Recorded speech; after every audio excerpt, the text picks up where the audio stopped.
Bro, ever since it was revealed that Sanji has Conquerors Haki and that the only reason he didn't have Conquerors Haki was due to his own self-doubt, have you ever wondered what other characters are set to awaken Conquerors Haki after Elbaf and during the final war? In the past, Conquerors Haki seemed like something you either had or you didn't have, but with the reveal that you can awaken it at any point and that it's all about gaining confidence of a king and getting rid of any self-doubt, now the floodgates are open. Literally any character is now a contender for Conquerors Haki, even if they don't have it right now currently. So the $1 million question is, which characters will awaken it, but rather must awaken it for the sake of their relevancy in the final war to even be taken seriously? Kaido said that Haki trumps all, that Roger conquered the pirate world without a devil fruit, and that only with Haki did he become a pirate king. Even an awakened fruit like Luffy's is nothing against Emu compared to the effect Joy Boy's Conquerors Haki had on Emu. It is clear that to be able to compete at the top level, having advanced Conquerors Haki is a necessity. You simply can't compete with the likes of Luffy, Shanks, Emu and the Gorosei and the Holy Knights without it. This is established by Kaido, Joy Boy and Scopocaban, which begs the question, who will awaken advanced Conquerors Haki in order to become a relevant opponent in the final war for either the good side or the bad side? I think a first good contender is Koby. The reason why Koby has Conquerors Haki for me is the lengths he is willing to go to stand up for justice. How much he is willing to sacrifice his life just to speak his mind for justice. Like when he stood in the way of Akainu, knowing that if Shanks didn't save him, Koby would have died right there and then. This is the conviction of a Conquerors Haki user. What makes this moment stand out is how hopelessly weak Koby is, how afraid he is, how much he is shaking with fear, and yet he stands up to Akainu anyway. This is a will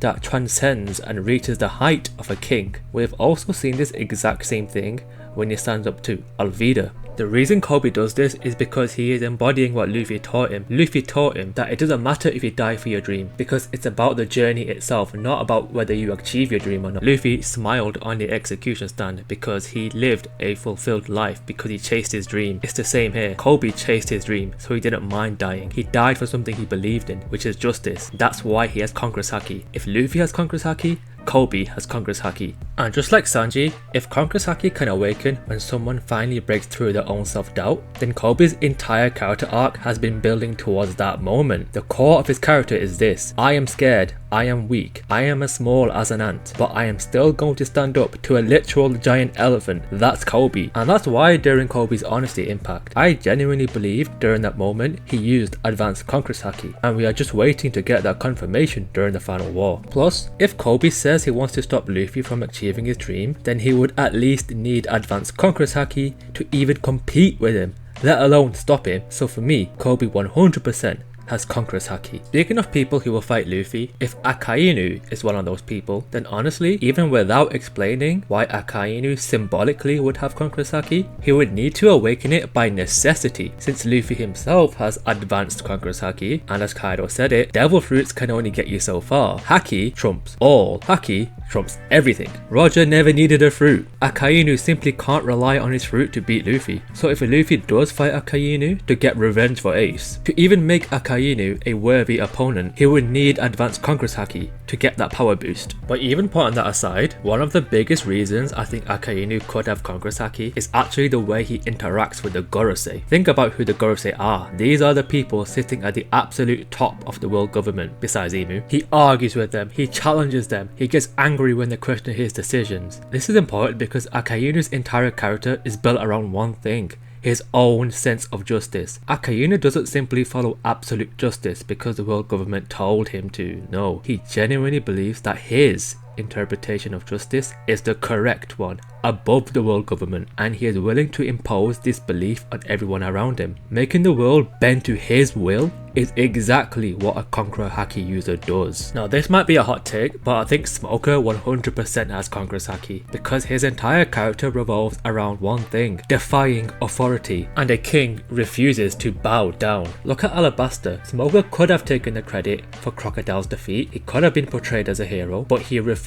He literally told the world government to eat dirt. He disobeyed orders when he was supposed to stay in Logtown and guard it, but instead he went to the Grand Line to chase Luffy, again defying authority. This is a king. A king refuses to bow. Ever since Vegapunk exposed the world government, I think this is where his Conquerors Haki will truly manifest, when he finally decides to completely rebel against the world government and stand on his own justice, or even heck, join the Straw Hat crew. I don't agree with that theory, but it's out there. Ultimately, when he leaves the world government and the Marines, this is when he'll awaken Conquerors Haki. But a lot of people do forget, Luffy said he would fight Smoker again during that time they met in Punk Hazard. So for Smoker to even be a threat in this stage, he will need advanced Conquerors Haki by necessity, and I would really love to see the continuation of Smoker and Luffy's rivalry. I want to see a rematch, and that can only happen if Smoker has advanced Conquerors Haki. Another wild one, but I think Usopp could genuinely awaken his Conquerors Haki as part of his achieving his dream to become a brave warrior. It's pretty simple. Usopp has Conquerors Haki because he embodies what it means to literally conquer your fears. And Usopp's Haki development has been in the works ever since Dressrosa, since his observation Haki feat. And even in Elbaf, he has now reached a point where he can sense Luffy's Haki from a far distance, showing that his observation Haki is still developing. I go into further detail about Usopp's Haki journey to unlocking Future Sight to defeat Van Ogre in this video over here, but I do think all of this is leading to Usopp being able to coat his slingshot attacks with Conquerors Haki, essentially his own unique spin on advanced Conquerors Haki, where you coat your attacks in Conquerors Haki in order to defeat Van Ogre. And finally, I think all signs point to Kuzan awakening Conquerors Haki. This is a man who literally fought Akainu for 8 days because he refused to submit to his version of justice. A king refuses to bow. Rather than simply submit to Akainu's absolute justice,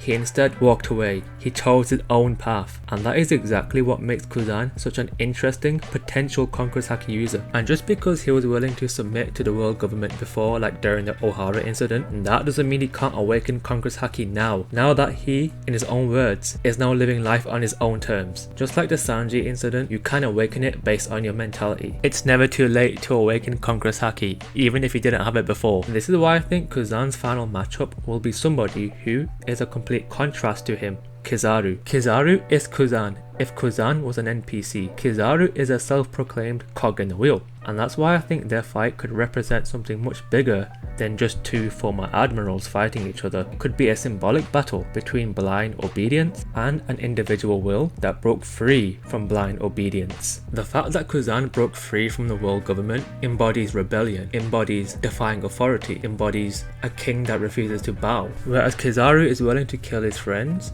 even if he knows it's wrong, because he is simply a cog in the wheel doing his 9 to 5. The difference is, one broke free and rebelled, but one stayed in the system willingly. And I think this fight will be the best moment for Kuzan to awaken his advanced Conquerors Haki. Another character who I think will have Conquerors Haki is Blackbeard, but I'll go into that in much further detail in this video over here. But what do you guys think? Who else do you think will awaken Conquerors Haki during the final war? Massive thank you to my members, Cats in my family, Uso Timo, and Mr. Bushido 56, and I will see you there.